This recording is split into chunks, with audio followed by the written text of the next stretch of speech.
One summer moment can change a child's life. Through Toys for Tots Give and Go initiative, your support provides books, games, toys, and outdoor adventures that spark curiosity, creativity, and a love of nature. Whether it's fishing, learning a new sport, reading under a tree, or playing with friends, these moments build confidence and lifelong memories. For too many children, those moments never come. You can help change that this summer. Visit toysfortots.org. Toys for Tots, delivering hope beyond the holidays. This is the Cats Roundtable with John Catsimatidis. Everywhere around the world, they come to America. Every time that flag's unfurled, they come to America. Good morning, America. This is the Cats Roundtable. John Catsimatidis here. Happy 4th of July. Happy 250 years. A great show for you today. Dick Grasso, the former chairman of the New York Stock Exchange, Meg Catsimatidis, and she is concerned what's going on in California and America. General Blaine Holt, Dr. Peter Michalos, live long and prosper. Lynn Shaw, take care of our kids. Lou Katzos talks about 4th of July. And let's start off with Michael Cohen, the President Trump's former personal lawyer. And this is a starting a discussion with us.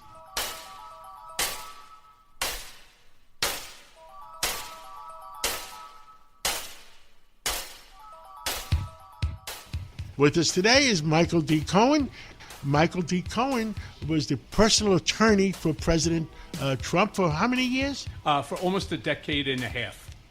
And I remember the first time we sat, when I was running for mayor, the first time we sat at the Pierre Hotel, we had breakfast together, and I don't know, I don't remember what we talked about, but I guess you were trying to find out who am I. Well, I actually, of course, John, always knew who you were. I remember the conversation. It was all of the things that you wanted to do for New York, to improve New York. As somebody who actually understands not just New York, but business as a whole. And truth be told, we could really use somebody like you in the mayor's office right now as well. I pride myself in saying that when I was growing up, 92% of the people believed what Walter Cronkite said in the news. And right now, I think we're down to like 12%. Yeah, I think you're overstretching 12%. It's probably less than double digits. Because you're right, Walter Cronkite, then you had Barbara Walters. When they told you something, you believed it. Now, you don't have that. Really what you have in most of these outlets and these media establishments is opinion. It's opinion radio, it's opinion television, it's opinion news. I don't understand that because I always considered news to be like mathematics. 1 + 1, regardless of what country or what universe you're in, will always equal 2. Here, it's all about opinion, innuendo, rage baiting, dopamine rage in order to keep the listeners, to keep the audience intact. That's such a shame because the truth never comes out. And if it does come out, it's too little too late. My mission is get the truth out worldwide. We are branching out worldwide news because the Europeans deserve to know the truth. Yeah, it's amazing. So I returned not too long ago. I was overseas, and people would come over to me, and I'm talking about in France, and they would say, you know, what's really happening in America? And I had got the same thing, actually, when I was in Italy, where they're very confused because the news is, again, it's so divisive. Obviously, if you're a subscriber and a listener to the MS Now, the CNNs, it's one way. If you are for Fox News, it's another way. There's really no center. And I think WABC actually fills a very significant portion of that, where you're no longer far left or far right. You're just legitimate news. Understood. And we want to get our message out because I go to Europe. The Europeans deserve to know the truth. Yeah, well, it's true because generally CNN has CNN International, and so you only get one side that's skewed. And again, CNN is very much opinion news. I can't watch it anymore, despite being on all of these shows hundreds and hundreds of times. I can't do it. The back and forth cackling How about report the news, as you were talking about? Be like the Walter Cronkites, be like the Barbara Walters. Just tell the news. We're not interested in your very important opinion. We're just interested in reporting facts. And we hope that you'll be helping with the worldwide news too, and getting the truth out in the whole country, because our country deserves, the rest of the world deserves to know what the truth is. They do, and you don't have to necessarily agree with every single thing that the president says or does. But understand one thing, his goal is to actually do right by the country. You may not agree with his methodology, but it's his methodology, and the American people voted for him to be president of the United States. Every single president comes to the Oval with their own agenda. Donald Trump is entitled to his agenda. If you didn't like it, if you didn't want it, well, then maybe you should have gotten out and voted. But you didn't. 79 million, the plurality of Americans, voted for the man, and so allow him to fulfill his agenda, just as Democrats like myself would have wanted them to do, whether it was with Obama or any Democrat previous. Now, the other thing that I'm bothered with all the time, and I'm not sure it ever happened in our country, the federal judges getting involved and trying to manage the president from being a federal judge. Yeah, except that's been going on literally forever. Federal judges have consistently, regardless of the presidency, they have consistently involved themselves. What Donald Trump is doing is he's basically showing them what's called executive power. And he's using executive power in a way that is unique. It has not been done before. He's using his power and he's pressing it to the line, stepping over the line, just to see each day how much further that he could advance his executive power so that he can actually effectuate his agenda in the way that he believes is beneficial to the American people. Thank you for coming on today, and you're starting officially sometime next week. And I can't wait. And let's help make a better world for our kids and the grandkids. See, I intend to still speak the truth, right? And that's what everybody wants. That's what the president himself would want. You know, when I used to work for him and I was with him, I don't know, God knows how many hours every single day, I was known as one of the people that were willing to tell him maybe not what he wants to hear. So he would accept that and he would either use it or discard it. It's his prerogative. And again, as president of the United States, it's definitively his prerogative. Michael D. Cohen, I'm going to enjoy working with you. And I'm honored to be here. Thank you, John. Thank you. The Cats Roundtable. Well, today we have a special guest, Meg Katsimatidis. Well, also known as Meg Mazzullo at one point, and her grandfather, her great-grandfather and grandfathers came from Sicily, settled in New York in the South Bronx, and then went to California when California was, well, people wanted to go to California. And Meg lived in California for a long time and has a few things to say about California. Meg, welcome to the Cats Roundtable. And you wanted to get a few things off your chest because I guess you're worried about what the heck is going on in California. I am. Thank you for having me on. It is an honor to be on. What do you worry about the most? Well, you know, President Trump sarcastically congratulated President Xi after the Supreme Court ruling because Chinese birth tourism is particularly bad, and nowhere is it worse than in Southern California. And I have seen the terror it's brought on the state for decades at this point. And essentially what had happened was in the early 2000s, a bunch of Chinese nationals began buying up large houses with many bedrooms in quiet neighborhoods in LA, and then turning those houses into birthing centers. They'd import pregnant Chinese women, then those women would give birth to the kids, and those kids would become American citizens. And I saw a lot of what they were doing with my own eyes. My own childhood home was actually turned into one of them. And I first came in contact with these. People didn't know what was going on in the early 2000s.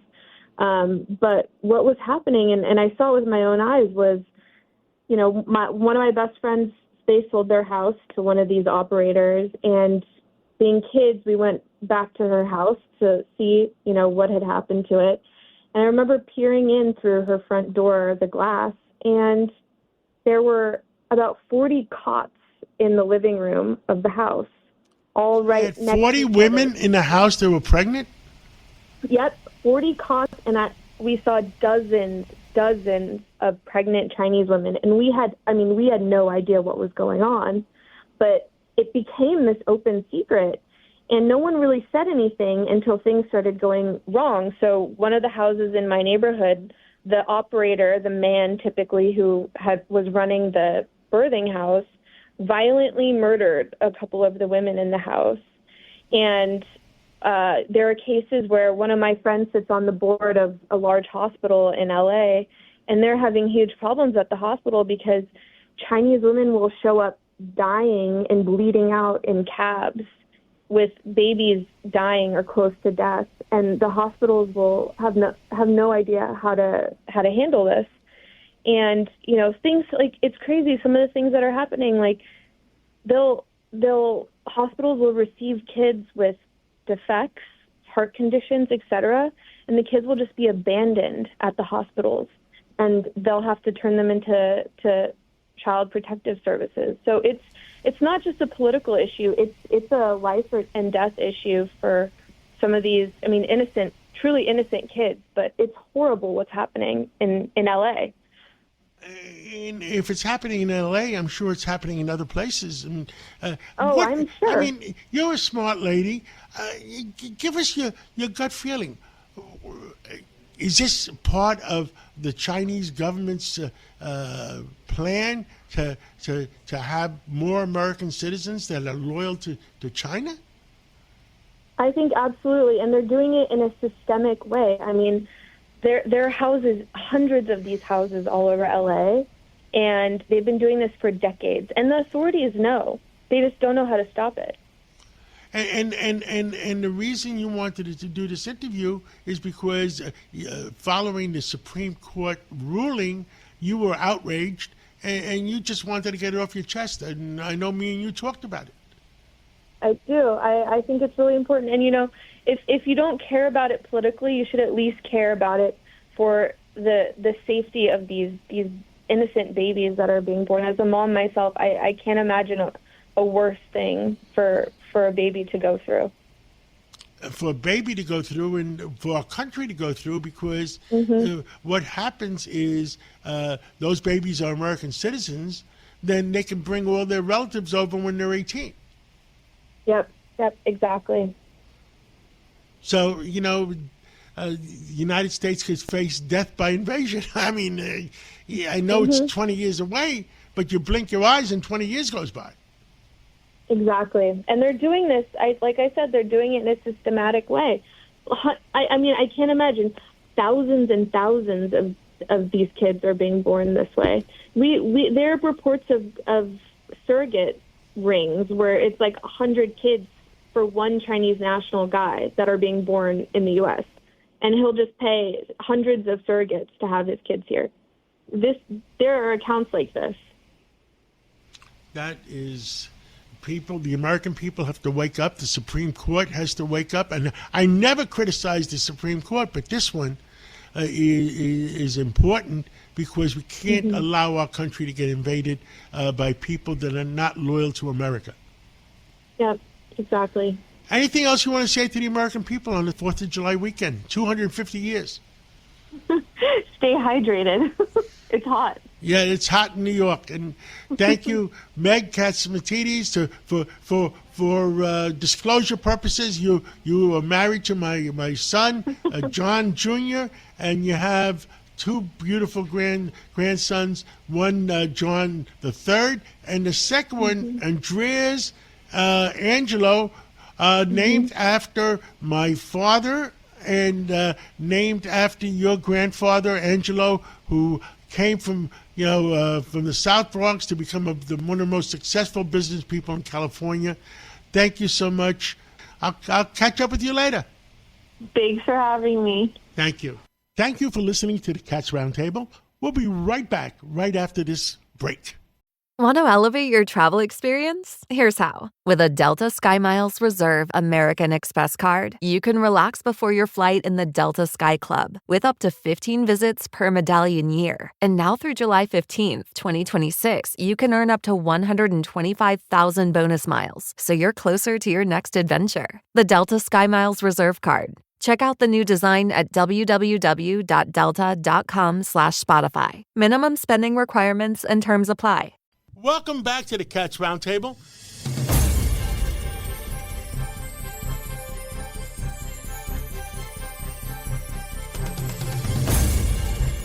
With us today is Dick Grasso. He was the head of the New York Stock Exchange from 1995 to 2003. It's 20 years later. You're still working hard. Well, John, I'm honored to be with you because I know how hard you work in all of your businesses. This, if you will, recognition of 250 years of success of a nation that says you're not going to get a handout, you're going to get a hand up, okay? And with that hand up, you can go to heights that no one could have ever dreamed of.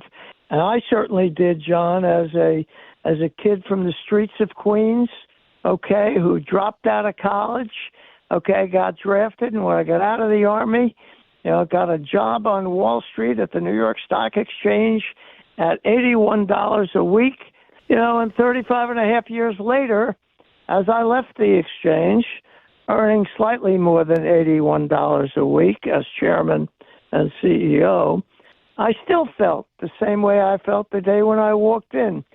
This country offers anyone and everyone the opportunity to learn and grow and prosper and make it a better life for their kids and their kids' grandkids.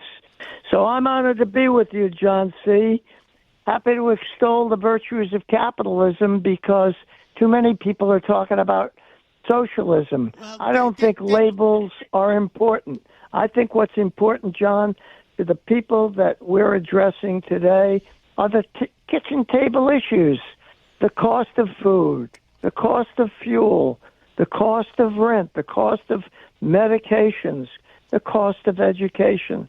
How do we do a better job at bringing that down to a level where people like I once was, on the streets of Corona or Elmhurst or Jackson Heights, struggling as my mom raised me as a single parent with her three older sisters, they struggled, okay? And, John, the message that this great celebration of our country's 250th has got to be driven out, not just by those who serve us in the halls of Congress, but by those in the business community, those in the educational world. America is still that shining star.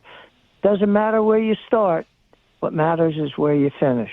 I dropped out of college, too. I was 8 credits short, and I went to work in the grocery business. When I first started in the grocery business, I was making 90 cents an hour, and the cashier was making $1 an hour. I was outraged. Well, John, think of it this way.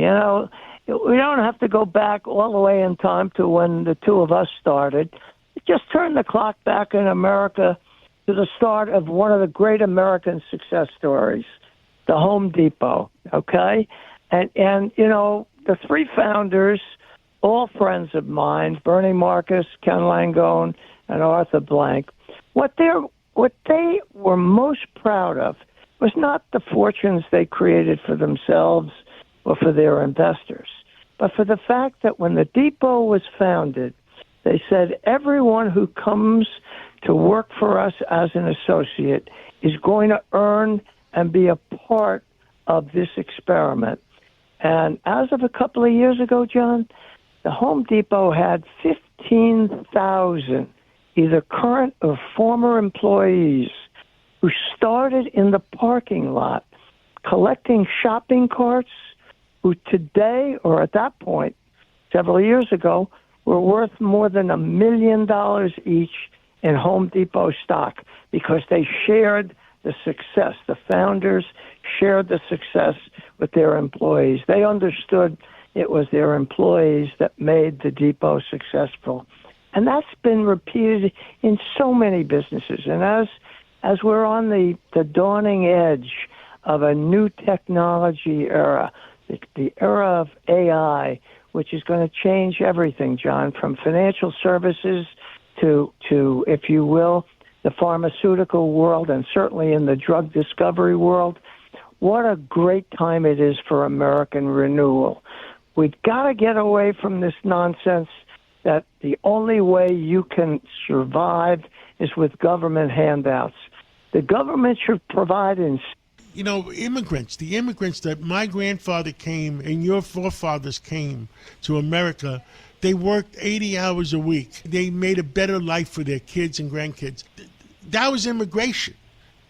What the heck is going on now? I mean, the migrants come here and they want a handout. What say you? There's a huge difference. Number one, my mother was the last of 16 births in her family. All of the children were union workers, some ILGWU, some paper box makers. My uncle was a musician. My mother and her 3 unmarried sisters raised me. My old man walked out when I was an infant. And, they not only worked, as you say, John, on the clock for hours upon hours, but when it became an opportunity that they could become what I'll call quasi-capitalists. And if I had my mother or any of her sisters here today and said to them, you were really capitalists, you weren't union workers, they'd look at me as if I was crazy. Why? Because none of them wanted to work on the clock. They wanted to work by piece. The more you produced, the more you got paid. That's a form of capitalism. And the reality is, after they finished their jobs, whether it was making boxes or making dresses, they would go home and they would make artificial flowers that they would sell to the wealthy people up in the Fifth Avenue area. It was a different culture. Our families came to America with the hope of becoming Americans. And the best way I can express that was my mother and her 3 sisters all spoke fluent Italian.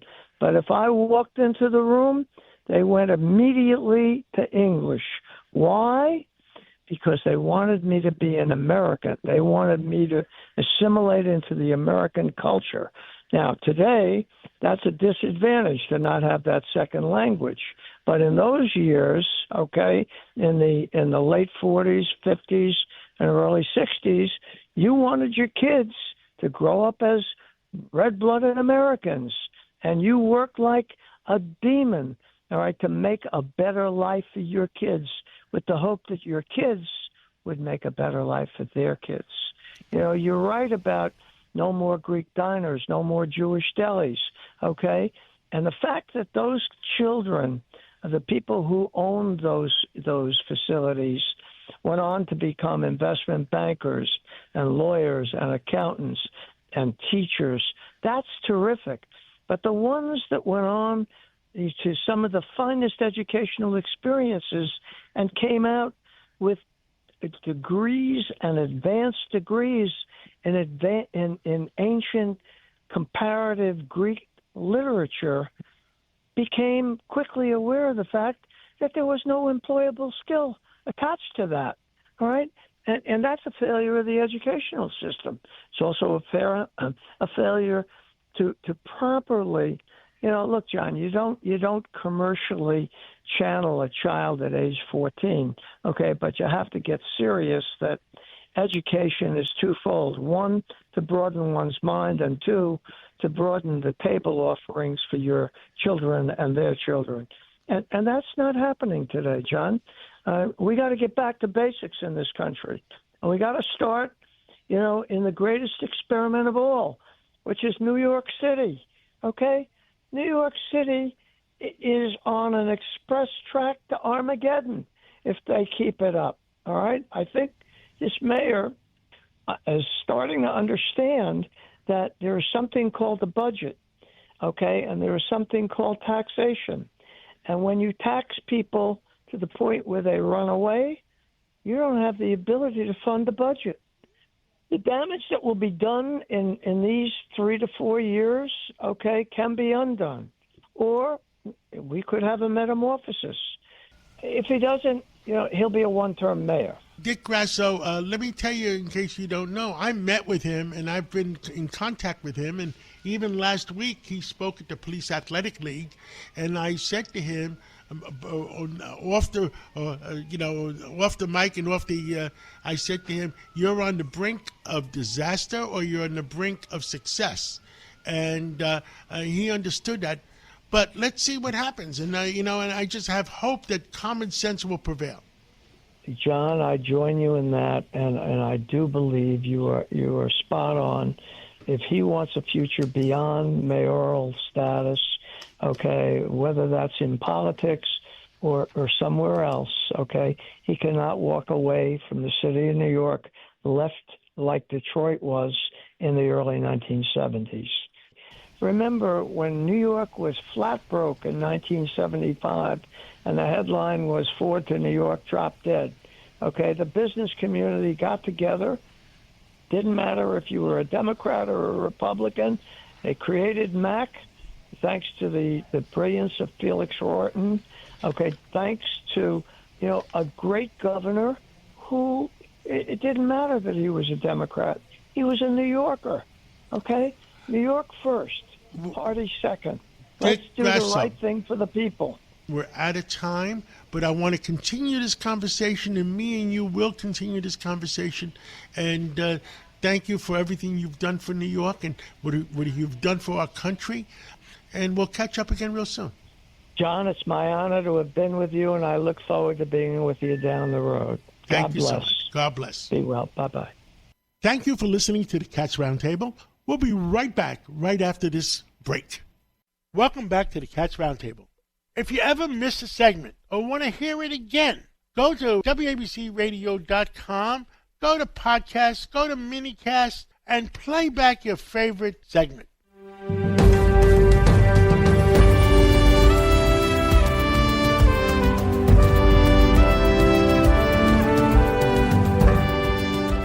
Happy 4th of July to all, and with us today is Brigadier General Blaine Holt, and he was he was at NATO.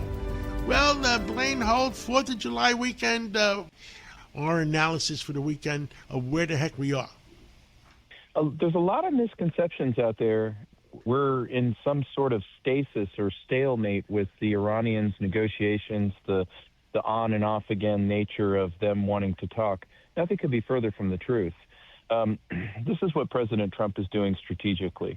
He is using the Iranian 47-year-old strategy of kicking the can down the road, trying to buy more time. He's using that against them now. If they don't want to have a meeting in Doha, they want to wait till there's some funeral recognition of Khomeini. So be it. That's fine. The president knows that behind the scenes there is a revolution building. There's no currency of value in Iran. There is no food. There's no water, very little. And the Kurds, the Kurdish people, are up on the Iraqi-Iranian border getting ready to help with an offensive with this revolution. You have the Iraqis that are arresting Iranian sympathizer politicians left and right who they have caught laundering billions to Hezbollah and the other proxies. And so the president just is going to wait this out. Everything is working directly in the United States' direction. And anything you hear opposite from Galibaf or any of these Iranians, that is simply for them trying to tell their own people that they're still in charge, which they are certainly not. Straits will be a little more dangerous. I think we're going to drop a few more bombs before the whole thing is said and done. But this thing is going to a very good place. Lebanon. I hope Israel takes out that center.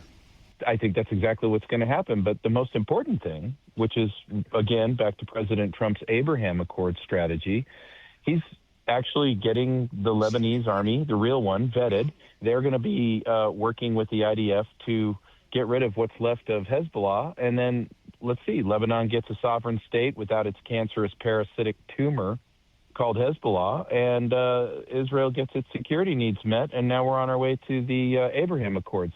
Sure, it's going to be rough going in these days, but let's look at Hezbollah. They just lost their big laundering source. No more money, no more supply chains, no more illicit weapons, and their ranks and their leadership are dwindling by the day. Hamas? Well, Hamas is just all but vanquished. It's a shadow of what it was. It has no support from Qatar. I know that the IDF is still very busy in Gaza. There's going to be a lot of, the hard road ahead on Gaza is how does the Board of Peace address this? How do you balance Israeli politics and then the needs of the Palestinian people who are there in the aftermath of this? This is probably the most complex aspects of what's going on in the Middle East, but I think everything ends with a lot of massive investment on all sides, the Arab states, Israel, and beyond, to try to have a new day. Is there any hope for peace between Russia with Putin and Ukraine? Again, we got a lot of misreporting out there on what's going on. You're hearing all over the place that, the Ukrainians have turned the tide. They're marching on them. They're taking land. They're hitting these refinery targets. Well, some of those things are true, but they're not in the size and nature that's going to win the war. It could prolong it, but when that attack on Moscow happened last week, that really boosted Putin in his own internal polling, and they just hammered Kiev with drone attacks, with a lot of hypersonic Oreshnik missiles. In other words, let's go back to the strategic level. If you want to get out of this war, and we all do, the European leaders themselves are going to have to start talking diplomacy and less talk about prolonging the war and sending more money and weapons to Ukraine, because it's not going to end well that way. There is not a possibility with just the sheer mathematics for Ukraine to defeat Russia, although they're fighting valorous. I commend the Ukrainians for innovation on the battlefield and doing a great deal with a little. But quantity is a quality unto itself, and certainly the Russians have that in their favor. Where else do you want to go in the world? Well, I think we should all keep an eye on China. We would do well to watch what happened with President Trump and Xi Jinping on that last visit. There is great factionalism, infighting in China right now because of their terrible economy. Manufacturing's injured. The United States is not satisfied with their trade practices. We certainly don't like the level of espionage we see in our own country from the Chinese, and we're going to keep pressuring to do something about it. But it's how this is going to end in China with lead-ups to what they call the fifth plenum and all the Politburo gets together.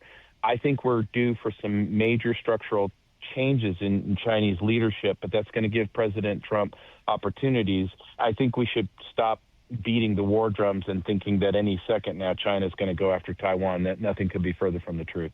What else would you like to tell the American people on 4th of July weekend? Well, you've got a great country if you can keep it, says Ben Franklin said. You've got a great republic, and 250 is an amazing crossroads. Many empires have died at 250, but America and the American experiment is one that keeps rejuvenating itself. And I love Churchill's comment about our nation, and I'll leave it here. You can always trust the Americans to do the right thing after we've tried everything else. And I think there's a new day ahead for America, and I look forward to our nation enduring for another 250 years. Even though you and I won't be there to see it, we know that it'll happen. General Blaine Holt, thank you for everything you've done for our country and continue to do for our country, and God bless you and God bless America. God bless, my friend. Thank you so much. The Cats Roundtable. And with us today is Lou Katzos, and he is an entrepreneur. He is a philanthropist. Lou Katzos, 4th of July, tell us what you feel and give us your interpretation of everything that happened. John, don't forget, one of the most important days of not only American history but world history is actually the 4th of July of 1776.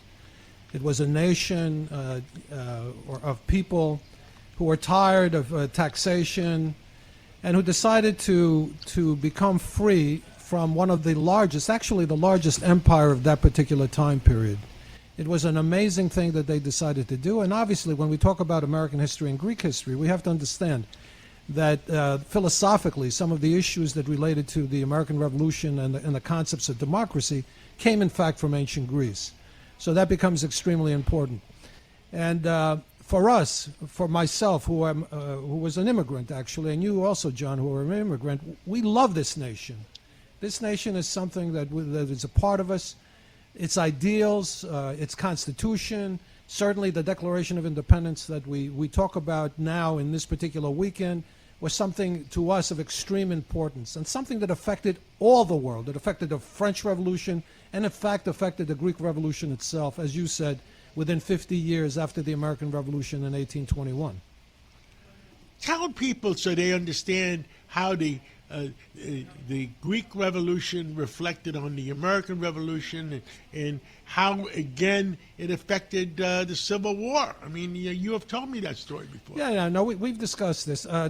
As we know, what took place in the American Revolution was something that other people aspired to. And certainly in the Greek Revolution, Americans went actually to Greece to fight in Greece. Plus also, it was part of American history. It was called the Greek Fever period of the 1820s in the United States of America. Americans supported the Greek Revolution. And in fact, after the Greek Revolution, because it was about slavery also, it was about slavery because the Greeks were under the Ottoman Empire and they were slaves within the Ottoman Empire. Those that fought within Greece, Americans, etc., came back to the United States, including orphans from Greece, and in fact were members of the abolitionist movement and started the abolitionist movement in the United States of America itself. And the rhetoric that was used for the Greek Revolution was the exact same rhetoric that was used for the abolitionist movement by both white and black abolitionists of that period. And then, in terms of the Civil War, there were Greek merchants who went to America. They were involved in a cotton trade, and then, when it became an issue of the South, of perhaps England joining the South, they decided to shift where the cotton comes from to Egypt and to India, and in fact keep England out of the Civil War. And England was really going to go on the side of the South? Well, yeah. Don't forget the mills of England. They produced all the products for all over the world, and they needed cotton for their mills. And without cotton, people were afraid that they would stick with the South and said, "Hey, forget about the North. Let me stick with the South because cotton is king." That's what they used to say. Cotton is king. Now, we talked about during the early wars, the Barbary Coast. Yes. And how do you compare what's going on in the Barbary Coast versus Hormuz? Listen, things are never the same, but it's almost the same because the reality is in the Barbary Wars, what was taking place, the reason why we went into the Barbary Wars, Jefferson started the Barbary Wars, is because they were taxing our ships, etc. If we didn't pay them to go across the Mediterranean where the Barbary Coast was, they in fact would take over our ships and in fact enslave Americans, actually. Jefferson said, and by the way, in the budget, it was close to 15% of the American budget was paying off the Barbary pirates. Jefferson said, pardon the expression, screw you, and he basically went to war with them on the basis of that. And it's the same thing that's taking place in, obviously, the Straits of Hormuz right now, where they want to charge people to go across, which is total nonsense. It's against international law. And John, today, since this is the weekend, one of the most important dates in the history of the United States, by the way, was July the 9th of 1776 in New York. That's when George Washington was there with the Continental troops, and he had the Declaration of Independence read in what was called the Commons, which is now City Hall Park. And after they read the Declaration of Independence, the people marched down to Bowling Green and dropped the massive statue that used to be there of George III, the King of England. They knocked down the statue and basically melted it and created 42,000 bullets that they used for the revolution. So we're going to reenact that on Thursday, July the 9th. We're going to start at at City Hall Park. We're going to go down to Bowling Green, read the Declaration of Independence, and then show a movie about the importance of July the 9th of 1776. The other thing, John, is that New York did not sign into or agree to the Declaration of Independence until July the 9th. So for New York, this is like the most important date relating to the revolution. So the real date for Independence Day was July 9th in New York City versus everybody else July 4th? Well, listen, it was passed in July the 4th, but New York had not signed on. New York had not signed on. All the 12 states had signed on. New York had not signed on. New York signed on July the 9th. George Washington found out. George Washington then ordered them to read the Declaration of Independence, and that's when they did one of the most monumental things by dropping the statue of King George III. Don't forget, John, at that time it was an extremely dangerous time. There were 19,000 continental American troops that were in New York. And the British were amassing the largest armada that was ever assembled by the British. 400 ships were coming in with 32,000 soldiers into New York. And for those who don't know, the headquarters of Washington during that time period was actually 1 Broadway, which was right across the street from Bowling Green Park. And Bowling Green is the first park of New York City. Where you have the fountain today in Bowling Green Park is where the statue of George III used to stand. And that statue, like I said, was massive. It was a massive statue. They tied ropes around it, dropped it, and then everybody celebrated. Yeah, so I'm requesting all New Yorkers and anyone who's in the city come to City Hall Park. We're going to assemble there exactly at the time that George Washington said, which was 6 o'clock is when the parade starts. We're going to assemble about 5:30. 6 o'clock in the morning or 6 o'clock No, evening. He read it in the evening. So 5:30 we're going to assemble there. 6 o'clock we're going to march down Broadway. We're going to go to Bowling Green where we're going to raise the flags, the original flag and the current flag. And by the way, the second flagpole is the flagpole that the Federation of Hellenic Societies of Greater New York put up. Well, thank you so much, and we'll catch up with you again real soon, and I'll be there July 9th. Thank you so much, John. Thank you for listening to the Cats Roundtable. We'll be right back right after this break. This is going to be an extremely busy month. I have to watch 104 soccer games, follow the pregame, the postgame, yell useless opinions at the TV. It's a lot. So I knew that when it comes to screening for colon cancer, the choice was clear. The Cologuard Plus test. It can be used at home and can only take 15 minutes, so I can do it during halftime and not miss any action. If you are 45 or older and at average risk, ask your healthcare provider about screening for colon cancer with the Cologuard test. You can also request a prescription at Cologuard.com. Welcome back to the Cats Roundtable.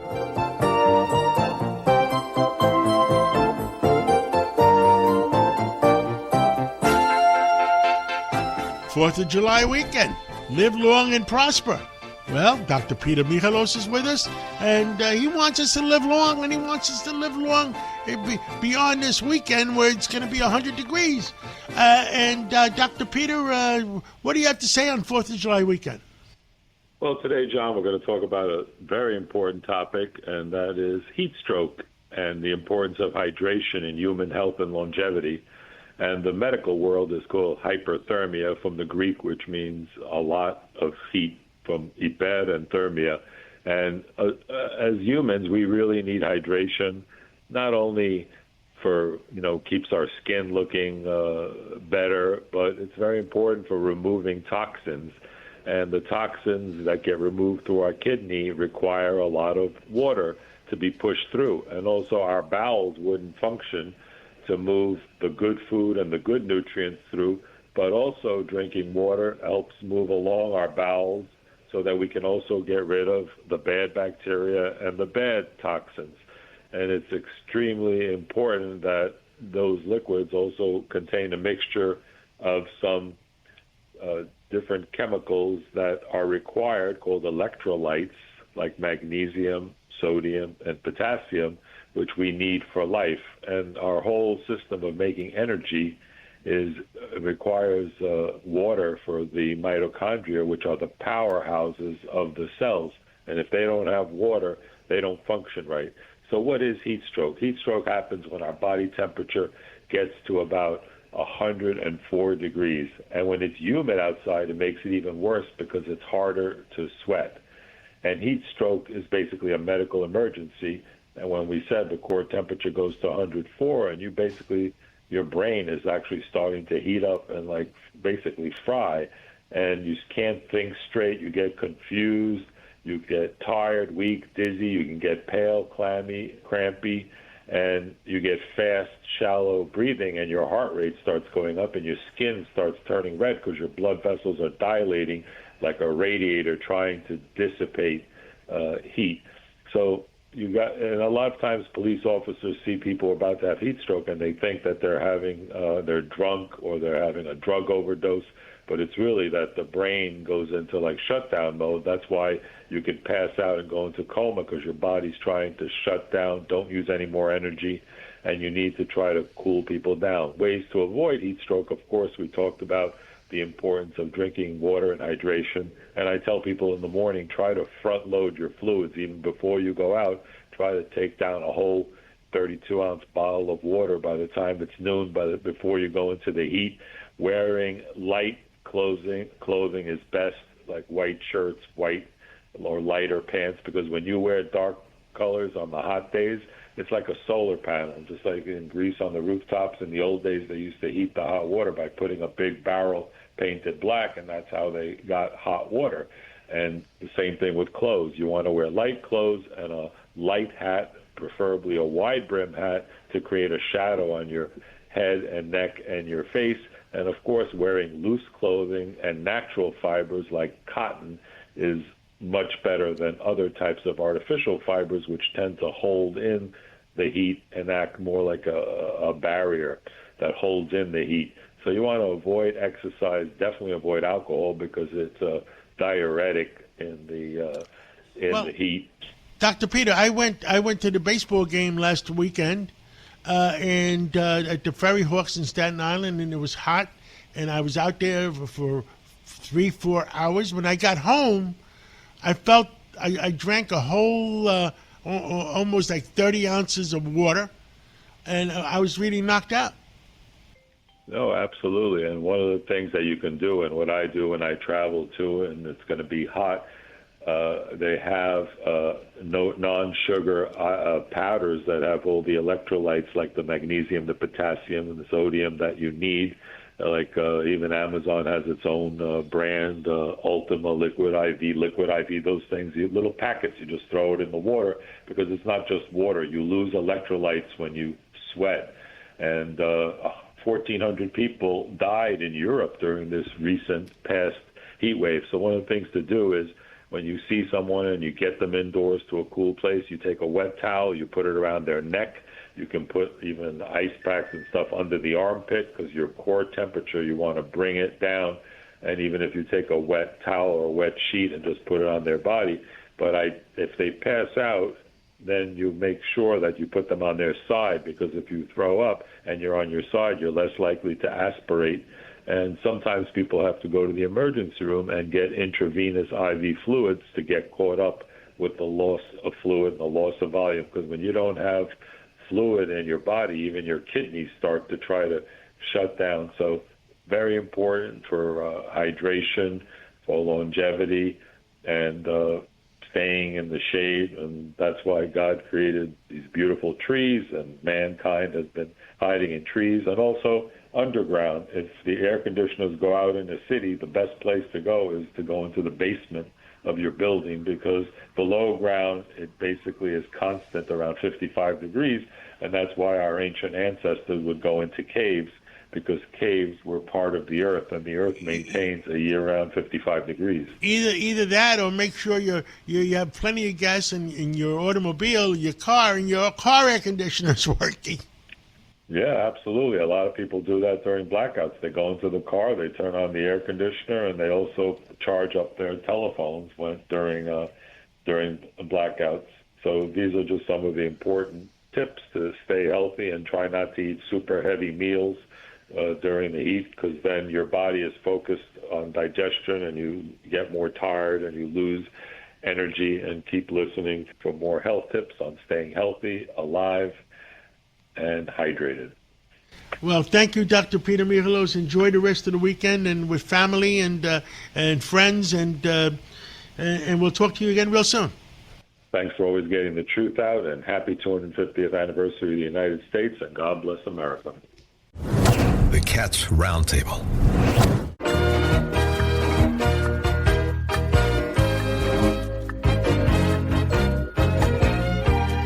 With us today is Lynn Shaw.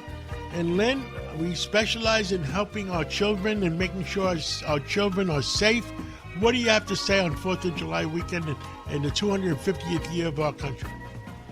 Well, John, first of all, I got to start with thank you for your leadership and willingness to always give us a voice for child safety on the Cats Roundtable. It is so important that we spread all this information out to our warriors all over so they understand what's going on. I want to talk about what happened this past week on Capitol Hill, because you will hear something called the KIDS Act, K-I-D-S Act.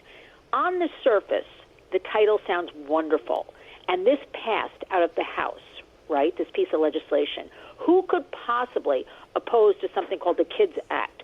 But our Congress, John, passed a bill that is anything but safe for kids. If I didn't know better, I would think that the big tech CEOs themselves wrote this bill to favor their agenda of profit over people, which is profit over our kids.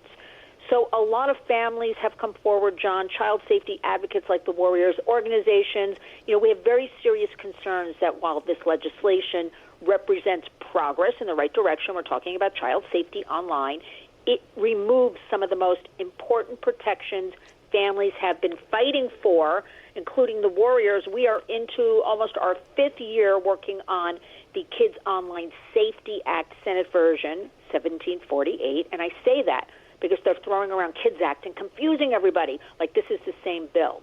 But the bill that the House went ahead and took out different language, they removed a meaningful duty of care, meaning these tech companies have a legal obligation to design products that are safe for kids by default. It doesn't seem that difficult, right? Safety for kids is as much safety as they can possibly, put in the products from their end.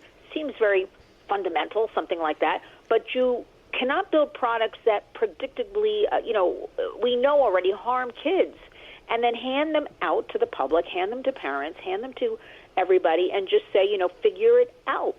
So safety, we want safety to be built into these products themselves, and this is what the debate is all about. There's a lot of confusion right now about all of this, but it's the 3 words, duty of care, putting it, John, on big tech to really step up and do something. Again, reminding everybody they have no regulation with big tech, right? There's really no transparency behind the scenes. But the parents can't do everything. The teachers can't do everything. We, as citizens, can't do everything because the concern, again, let's talk about it, is product design. So our kids are infinitely scrolling and the algorithms and the engagement, and we know so much because we've had whistleblowers who have worked at all these big tech companies come forward and share all these internal memos and internal information.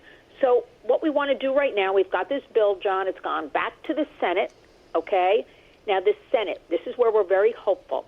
The Senate has an opportunity to not agree with the House and to put the duty of care back in, and that is what we're hoping and praying for, because the House and the Senate have to agree on the language before it goes to the president to sign. And I know our president wants to keep our kids safe, but there's just so much red tape, in Washington. But in the meantime, parental involvement, we always say parent up, work together, know what your kids are doing, talk about it, and just be aware this is all going on, because families, and this is the good news, families are more educated now.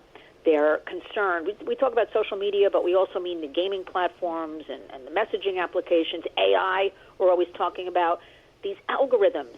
It's many different technologies right now, and a lot of things happening in the classroom. So this is a great time, 4th of July weekend, we're into the summer now. The schedules at home are a little more relaxed, where you can talk to your kids, you can read more about all of these things. Always go to linswarriors.org, question more, reach out to us, we'll help you answer things, but take child safety seriously, because right now a lot is happening, and our Senate has an opportunity to strengthen these protections, and we're very hopeful. So while everybody's a little bit upset right now, I say take a breath, calm down. We will pass a bill with the Kids Online Safety Act with those 3 little words, duty of care, I truly believe, restored. And that's the gist of what's happening on Capitol Hill this past week, John. Lynn at lynswarriors.org. Thank you for protecting our kids, and thank you for giving us an update. And let's talk again real soon. Thank you, John. We'll talk again soon. The Cats Roundtable. If you ever miss a segment or want to hear it again, go to WABCRadio.com, go to podcasts, go to minicast, and play back your favorite segment.